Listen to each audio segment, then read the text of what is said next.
పెళ్ళైనా పండగైనా వేడుక ఏదైనా పట్టుచీరల ప్రత్యేక వేదిక వారాహి సిల్క్స్.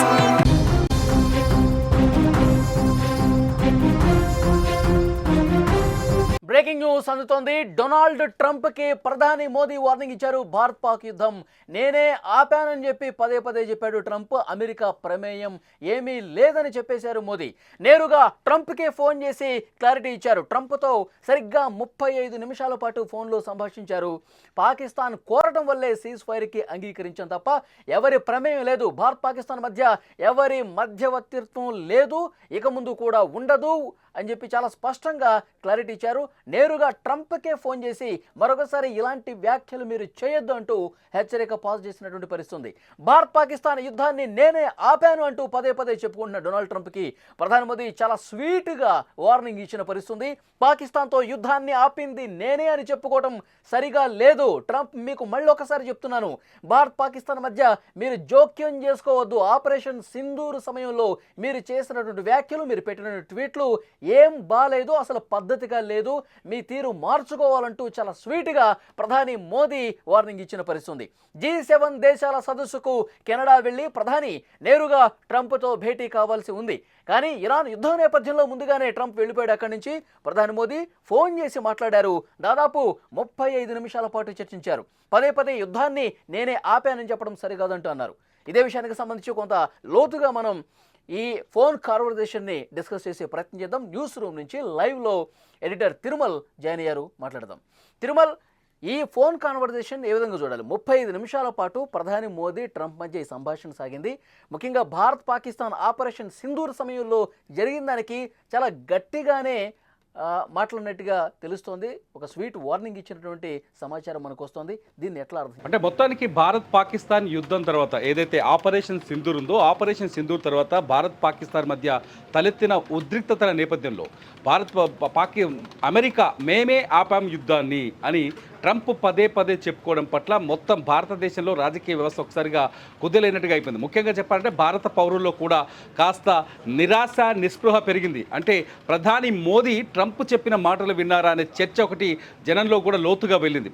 అంతేకాదు ప్రతిపక్షాలు కూడా మోదీని పదే పదే టార్గెట్ చేస్తూ ట్రంప్ చెప్పడం వల్ల యుద్ధం ఆగిందా, ట్రంప్ మాట విన్నారా ప్రధాని మోదీ అనే చర్చ మొదలైంది. ప్రతిపక్షాలు కూడా పదే పదే ప్రధాని మోదీని టార్గెట్ చేస్తూ వచ్చారు. అయితే డొనాల్డ్ ట్రంప్ మాత్రం చాలా స్పష్టంగా చాలా ప్రపంచ వేదికలపైన చాలాసార్లు పదే పదే చెప్తూ వస్తున్నారు, పాకిస్తాన్ భారత్ యుద్ధాన్ని నేనే ఆపాను, వాణిజ్య ట్రేడ్ వార్నింగ్ ఇచ్చాను, 2 దేశాలతో ఒప్పందాలు నిలుపుదల చేస్తారు మీరు యుద్ధం ఆపకపోతే, అందుకే నాకు భయపడి 2 దేశాలు యుద్ధాన్ని ఆపేశాయని ట్రంప్ పదే పదే చెప్తూ వస్తున్నారు. డొనాల్డ్ ట్రంప్ వ్యాఖ్యలపైన మొత్తం భారత పౌరులు కూడా తీవ్రమైన ఆగ్రహంతో ఉన్నారు. నిజానికి పాకిస్తాన్కి భారత్కి మధ్య ఉన్న ఉద్రిక్తతలు వేరు. పాకిస్తాన్ భారతదేశంలో మత ఛాందసవాదాన్ని రెచ్చగొడుతున్నాయి, ఉన్మాదాన్ని రెచ్చగొడుతుంది, భారతదేశంలో ఉగ్రవాద కార్యకలాపాలకు కారణమవుతుంది, భారతదేశంలో విధ్వంసం సృష్టిస్తోంది. ఏప్రిల్ 22న పహల్గామ్లో జరిగిన దాడి ఒక్కసారిగా భారత ప్రజల్లో తీవ్ర ఆవేదనని, బాధని, కన్నీళ్ళని మిగిల్చింది. ఇటువంటి సమయంలో భారత్ ఖచ్చితంగా పాకిస్తాన్కి గుణపాఠం చెప్పి తీరుతుంది. ఖచ్చితంగా భారత్ పాకిస్తాన్ పైన దాడి చేసి తీరుతుంది. ఎందుకంటే పాకిస్తానే భారత్లో ఉగ్రవాదాన్ని పెంచి పోషిస్తుందని ప్రపంచం మొత్తానికి అర్థమయ్యేలా చెప్పాలనుకుంది. అందుకే ఆపరేషన్ సింధూర్లో మే 6వ తేదీ రాత్రి 9 చోట్ల పాకిస్తాన్లో మెరుపు దాడులు చేసింది, ఉగ్రవాద శిబిరాల్ని ధ్వంసం చేసింది. ఆ తర్వాత పరస్పర యుద్ధంలో కూడా పాకిస్తాన్లోని వైమానిక శిబిరాల్ని, ఎయిర్ బేసుల్ని కూడా 11 చోట్ల ధ్వంసం చేసింది. ఇదంతా భారత్ శక్తి సామర్థ్యాలకు సంబంధించిన విషయం. భారత్ దగ్గర ఉన్న బ్రహ్మోస్ క్షిపణి తన తడాక ఏంటో చూపించింది. ప్రపంచం మొత్తం ఆఖరికి అమెరికాలో ఉన్న యుద్ధ నిపుణులు కూడా చెప్పారు బ్రహ్మోస్ చాలా శక్తివంతంగా, బలంగా పనిచేసింది. నిజానికి భారత్ తాకిడిని తట్టుకోలేకపోయింది పాకిస్తాన్, భరించలేకపోయింది పాకిస్తాన్.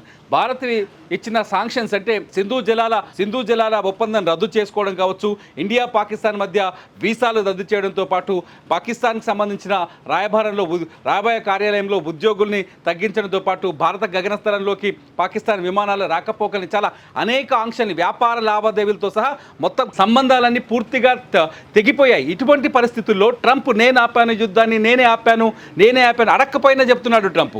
అడక్కపోయినా ఎవరు ఏదైనా వేదిక దొరికితే చాలు నేనే ఆపాను. భారత్ పాకిస్తాన్ మధ్య న్యూక్లియర్ వార్నింగ్స్ నేనే ఆపాను, రెండు పెద్ద అనుదేశాల మధ్య యుద్ధాన్ని నేనే ఆపంటూ తొడలు కొడుతున్నాడు, జబ్బలు జరుస్తూ వస్తున్నాడు. ఇది భారత ప్రజలు జీర్ణించుకోలేని పరిస్థితి, మనం కూడా జీర్ణించుకోలేని పరిస్థితి. ఎందుకంటే చాలా స్పష్టంగా యుద్ధం తదనంతర పరిణామాలపై ప్రధాని మోదీ దేశాన్ని ఉద్దేశిస్తూ ఒక కీలకమైన వ్యాఖ్య చేశారు. ఏదైతే పాకిస్తాన్ ఇండియా మధ్య సీజ్ ఫైర్ ఒప్పందం జరిగిందో ఇందులో ఎటువంటి వాణిజ్యానికి చోటు లేదు అని చెప్పారు. 3 మాటలు చాలా స్పష్టంగా చెప్పారు. రక్తం నీళ్లు కలిసి పారవు, అట్లాగే యుద్ధం నిలుపుదల వెనుక పాకిస్తాన్తో ఎటువంటి ట్రేడ్ లేదు, ట్రేడ్ వ్యాఖ్యలు కానీ ట్రేడ్ ఒప్పందాలు కానీ లేవు. మూడోది వచ్చేసి పాకిస్తాన్తో చర్చించేదంటే కేవలం పీఓకే ఉగ్రవాదం పైన మాత్రమే చర్చిస్తామని చెప్పారు. భారత్ ఇప్పటికి కూడా ఈ మాటలకు కట్టుబడింది.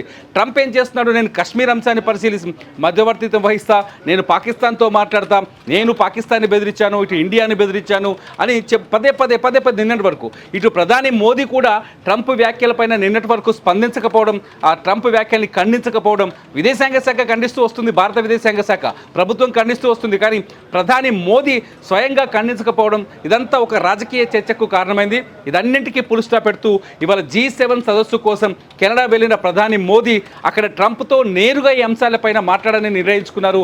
కానీ ట్రంప్ ఇరాన్ ఇజ్రాయెల్ యుద్ధం నేపథ్యంలో ట్రంప్ వెంటనే వాషింగ్టన్ తిరిగి వెళ్ళిపోవడం, ఆ తర్వాత మోదీ అక్కడికి వెళ్ళి ట్రంప్తో ఫోన్లో మాట్లాడినట్టు తెలుస్తుంది. విదేశాంగ శాఖ కొద్దిసేపటి క్రితం చెప్పింది భారత విదేశాంగ శాఖ, ట్రంప్తో దాదాపు ప్రధాని మోదీ 35 నిమిషాలు మాట్లాడారు. మీకు ఒక మంచి స్వీట్ వార్నింగ్ కూడా ఇచ్చారు. యుద్ధం నేనే ఆపాననే అంశం పైన మీరు సైలెంట్గా ఉంటే చాలా బెటర్. ఎందుకంటే పాకిస్తాన్ భారత్ మధ్య ఎటువంటి ఇష్యూ వచ్చినా ద్వైపాక్షిక చర్చలకు మాత్రమే అవకాశం ఉంటుంది. మూడో వ్యక్తి అంటే పాకిస్తాన్ ఇండియా మాత్రమే మాట్లాడుకుంటాయి, కానీ మూడో వ్యక్తికి ఇక్కడ చోటు లేదు, అవకాశం లేదు. మూడో వ్యక్తి వచ్చి భారత్ పాకిస్తాన్ మధ్య చర్చలు కానీ ఒప్పందాలు కానీ అంగీకరించేది లేదు అని చాలా స్పష్టంగా మోదీ ట్రంప్కి చెప్పినట్టు తెలుస్తుంది.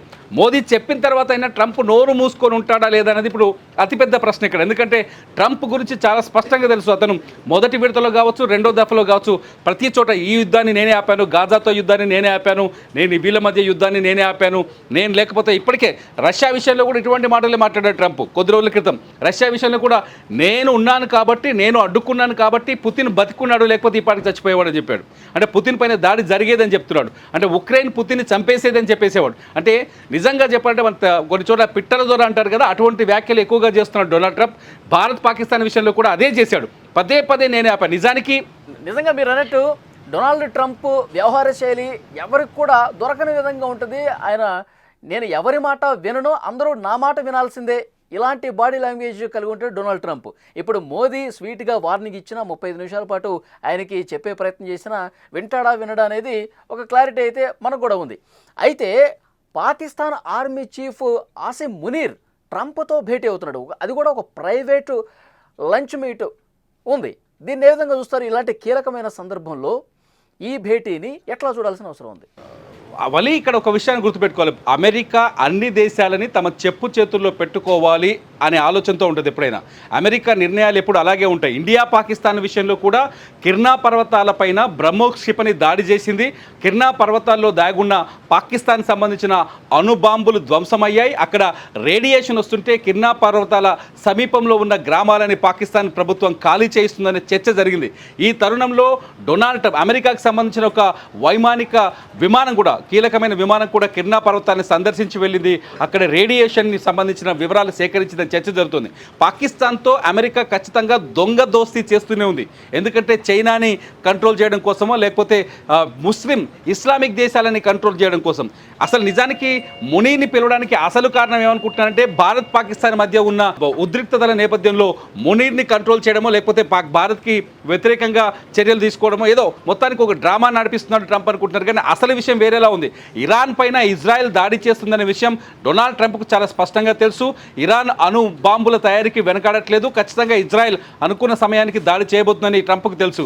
ఈ నేపథ్యంలో ఇస్లామిక్ దేశాలని కలిపి ఒక ఆర్మీని తయారు చేసుకోవాలని పాకిస్తాన్ విదేశాంగ శాఖ వ్యాఖ్యలు చేయడం, ఈ వ్యాఖ్యల నేపథ్యంలో ఇస్లామిక్ దేశాల మద్దతుని పాకిస్తాన్ ఒక్కటి చేసే అవకాశం. ఎందుకంటే ఇండియా పాకిస్తాన్ కాన్ఫ్లిక్ట్ తర్వాత పాకిస్తాన్ ముస్లిం దేశాలన్నింటినీ సందర్శించింది. పాకిస్తాన్ ప్రధానమంత్రి షహబాజ్ షరీఫ్ ముస్లిం దేశాల మద్దతును కోరింది. అజర్బైజాన్ కావచ్చు, ఇరాన్ కావచ్చు, ఇతర దేశాలు కావచ్చు, ముస్లిం దేశాలు, ఇస్లామిక్ దేశాలన్నింటినీ కోరింది, మాకు మద్దతు ఇవ్వాలి, మానసిక మద్దతు కావాలి, మిలిటరీ సపోర్ట్ కావాలి.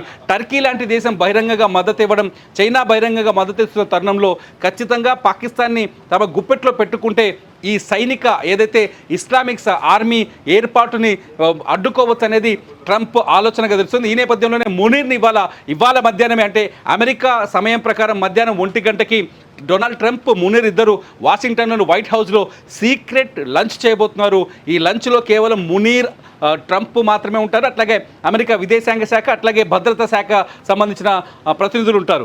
ట్రంప్ మునీర్తో ఏం మాట్లాడుతున్న విషయాన్ని కనీసం మీడియా కూడా తెలియజేయట్లేదు. మీడియా ప్రతినిధుల్ని కూడా ఎంట్రీ లేదని చాలా స్పష్టంగా వైట్ హౌస్ ప్రకటించింది. ఈ నేపథ్యంలో మునీర్, ట్రంప్ ఏం మాట్లాడుకుంటున్నారనేది పెద్ద మిస్టరీ. ఈ మిస్టరీ వెనుక ఉన్నది ఖచ్చితంగా ఇదే అనుకోవచ్చు. ఏంటంటే ఇస్లామిక్ ఆర్మీ ఒకటి తయారవ్వాలి. ఒకవేళ ఇస్లామిక్ ఆర్మీ తయారైతే పశ్చిమాసియాలో పాకిస్తాన్కి, అమెరికాకి పప్పులు ఉడకవు. ఎందుకంటే చాలా ముస్లిం కంట్రీస్లో అమెరికాకి సంబంధించిన ఎయిర్ బేస్లు ఉన్నాయి. ఒకవేళ అమెరికాకి అక్కడ ఫ్రీడమ్ కావాలి అంటే ఖచ్చితంగా అక్కడ ముస్లిం కంట్రీస్ సపోర్ట్ కావాల్సి ఉంటుంది. ఈ నేపథ్యంలోనే ఆ కూటమిని విచ్ఛిన్నం చేసే ప్రయత్నం కావచ్చని ఒక చర్చ. రెండోది వచ్చేసి భారత్ పాకిస్తాన్ మధ్య ఉద్రిక్తతల నేపథ్యంలో మళ్ళీ నేనే యుద్ధాన్ని ఆపాను అంటున్నాడు కదా. నేనే యుద్ధాన్ని ఆపాను అనే విషయాన్ని బలపరచుకోవడం కోసం భారత్ ప్రపంచంలోనే 3వ అతి శక్తివంతమైన దేశంగా ఎదుగుతున్న తరుణంలో భారత్ కూడా మా కంట్రోల్లోనే ఉందని ప్రపంచానికి చెప్పే ప్రయత్నం, పాకిస్తాన్ మా కంట్రోల్లో ఉందని ప్రపంచానికి చెప్పే ప్రయత్నం చేస్తున్నట్టుగా భావించవచ్చు. ఎందుకంటే డొనాల్డ్ ట్రంప్ పెద్ద గేమ్ ప్లేయర్, చాలా స్పష్టంగా చూడొచ్చు. ఉక్రెయిన్ ఎప్పుడైతే రష్యా పైన ఆపరేషన్ స్పైడర్ వెబ్ చేసిందో, ఆ తర్వాత అంతకుముందు పుతిన్ పైన తీవ్రమైన వ్యాఖ్యలు చేశాడు. ఆ తర్వాత పుతిన్తో మాట్లాడి ఉక్రెయిన్ పైన తిరుగుదాడి చేయడం కోసం కంట్రోల్ చేసే ప్రయత్నం చేశాడు. కానీ పుతిన్ అక్కడ మాట వినలేదు. ఉక్రెయిన్ పైన వరుసగా ఇవాళకి కూడా దాడులు జరుగుతున్నాయి. సో ట్రంప్ చాలా స్పష్టంగా, ట్రంప్ కాదు, అమెరికా పెత్తందారితనమే ఆ విధంగా ఉంటుంది. అమెరికా ప్రతి దేశాన్ని మేము కంట్రోల్లో పెట్టుకునే ఆలోచన ఉంటుంది. కాబట్టి ట్రంప్కు బిహేవియర్ కూడా అలా ఉంటుంది. అందులో భాగమే ఈ వ్యూహాత్మకమైన పర్యటన అనుకోవచ్చు. సపోర్ట్గా కొన్ని మిత్ర దేశాలు, ఇస్లామిక్ దేశాలు ఒక ఆర్మీగా ఫామ్ అయ్యి ఇప్పుడు అమెరికా కావచ్చు, లేదంటే ఇజ్రాయెల్, వీళ్ళ దాడిని తిప్పికొట్టడానికి ఒక బలమైన కూటమి కావాలని చెప్పి వాళ్ళు ప్రయత్నాలు చేస్తున్నారు. దీన్ని అడ్డుకోవడానికి ట్రంప్ ప్రయత్నం చేస్తున్నాడు. దాంట్లో భాగంగానే వాళ్ళ పాకిస్తాన్ ఆర్మీ చీఫ్తో భేటీ కూడా ఉన్నట్టుగా స్పష్టంగా అర్థమవుతోంది. కానీ ఇస్లామిక్ దేశాలు ట్రంప్ ట్రాప్లో పడే అవకాశం ఏ మేరకు ఉంది? అడ్డుపడినా సరే ట్రంప్ మాట విని నడుచుకునే పరిస్థితి ఏ విధంగా ఉంది? ఎందుకంటే ఏదైతే వాళ్ళ స్వయం ప్రతిపత్తికి ఇబ్బంది కలిగే పరిణామం కదా. ఎప్పటి నుంచో వాళ్ళు మిత్ర దేశాలుగా ఉన్నారు. పాకిస్తాన్ ఆల్రెడీ హామీ ఇచ్చేసిందట. అదే ఖమీని కూడా చెప్తున్న పరిస్థితి. ట్రంప్ పాచికలు పారతాయా దీని ముందు? కానీ పాకిస్తాన్ ఖండించింది. మళ్ళీ ఇక్కడ ఒక విషయాన్ని గుర్తుపెట్టుకోవాలి, పాకిస్తాన్ ఖండించింది ఆల్రెడీ. పాకిస్తాన్ మేము ఒకవేళ ఇరాన్ చెప్పినట్టుగా ఒకవేళ ఇజ్రాయెల్ తమ పైన అణుబాంబు వేస్తే ఇజ్రాయెల్ పైన పాకిస్తాన్ అణుబాంబు వేస్తుందనే వ్యాఖ్యల్ని పాకిస్తాన్ విదేశాంగ శాఖ ఖండించింది. పాకిస్తాన్ అంత ఈజీగా అమెరికాను కాదనిపోయే అవకాశం లేదు. మిగతా ముస్లిం దేశాలు కూడా ఇరాన్కి మద్దతు ఇచ్చే సిచ్యువేషన్ కనిపించట్లేదు. ఎందుకంటే మద్దతు ఇచ్చినట్టే ఇప్పుడు ఇరాన్లో ఉన్న పరిస్థితి చూస్తే ఖచ్చితంగా సపోర్ట్ చేయాల్సి ఉంటుంది. కానీ సపోర్ట్ చేసే అవకాశం అయితే లేదు. అమెరికా కొంత కంట్రోల్ చేస్తుందని చెప్పాలి. అమెరికాతో ఉన్న వాణిజ్య ఒప్పందాలు కావచ్చు, ఇతరత్ర ఒప్పందాలు కావచ్చు, అంత ఈజీగా మిగతా ఇస్లామిక్ దేశాలు ఇరాన్కి మద్దతు ఇచ్చే అవకాశం లేదని మాత్రం ఇక్కడ అర్థం చేసుకోవచ్చు. వలి, ఈ భేటీలో ఆసిమ్ మునీర్ ట్రంప్ భేటీలో భారతదేశానికి సంబంధించి చర్చ ఏమాత్రం ఉండదంటారా? ఎందుకంటే ట్రంప్ తన అవసరం ఉంది కాబట్టి ఆసిమ్ మునీర్ని పిలుచుకున్నాడు. సరే, అంది వచ్చిన అవకాశం కదా అని చెప్పి మన మీద శత్రుత్వం ఉన్న పాకిస్తాన్ ఏమి మాట్లాడకుండా ఎందుకుంటుంది? ఏదో రకంగా మన మీద విషయం కక్కే అవకాశం కూడా ఉంది ట్రంప్ దగ్గర. ఖచ్చితంగా పాకిస్తాన్ మొదటి నుంచి మేము యుద్ధం గెలిచామని చెప్తుంది. తీవ్రంగా దెబ్బతిన్న తర్వాత కూడా మాదే పై చేయని చెప్తుంది. ఇప్పుడు ఆసిఫ్ మునీర్ని ట్రంప్ పిలవడంతో మేము విజయం సాధించాం కాబట్టి ట్రంప్ మమ్మల్ని పిలిచి గౌరవించాడని చెప్పొచ్చు. ఆసిఫ్ మునీర్ కూడా అటువంటి ప్రకటన చేయొచ్చు. ట్రంప్ కాస్త నోరు మూసుకోవచ్చు, ఎందుకంటే ప్రధాని మోదీ తర్వాత. ఎందుకంటే మునీర్తో భేటీకి ముందే ట్రంప్తో ప్రధాని మోదీ ఫోన్లో మాట్లాడారు కాబట్టి ట్రంప్ కాస్త నోరు మూసుకోవచ్చు. కానీ పాకిస్తాన్ మళ్ళీ జబ్బలు తలుచుకునే అవకాశం అయితే ఉంటుంది ఖచ్చితంగా భారతదేశం మీద. వలి, చూద్దాం తిరుమల్. ప్రస్తుతం పరిణామాలు చూస్తుంటే కనుక చాలా వేగంగా కదులుతున్న సిచ్యువేషన్ ఉంది. భారత్ పాకిస్తాన్ యుద్ధాన్ని పదే నేనే ఆపేశాను అని చెప్పుకున్న డొనాల్డ్ ట్రంప్కి ప్రధాని మోదీ స్వీట్ వార్నింగ్ ఇచ్చిన పరిస్థితి ఉంది. దాంతోపాటు మరి ట్రంప్ ఏ విధంగా వెనక్కి తగ్గుతాడు, ఇక ఈ రెండు దేశాల మధ్యలోకి రాకుండా ప్రధాని మోదీ వార్నింగ్తో ఎంతవరకు మెత్తబడతాడు అనేది చూడాల్సిన అవసరం అయితే కనిపిస్తుంది. మరోవైపు ఆసిమ్ మునీర్ ట్రంప్తో భేటీకి సంబంధించి కూడా సర్వత్రా ఒక ఆసక్తి కనిపిస్తోంది. ఏదైతే మిత్ర దేశాలు ఒక ఆర్మీగా ఫామ్ అవ్వడానికి ప్రయత్నం చేస్తున్న తరుణంలో దాన్ని విచ్ఛిన్నం చేయడం కోసం ట్రంప్ ప్రయత్నంలో భాగంగా ఈ భేటీ అని చెప్తున్నారు. సో చూద్దాం నెక్స్ట్ పరిణామాలు ఏ విధంగా ఉంటాయన్నది.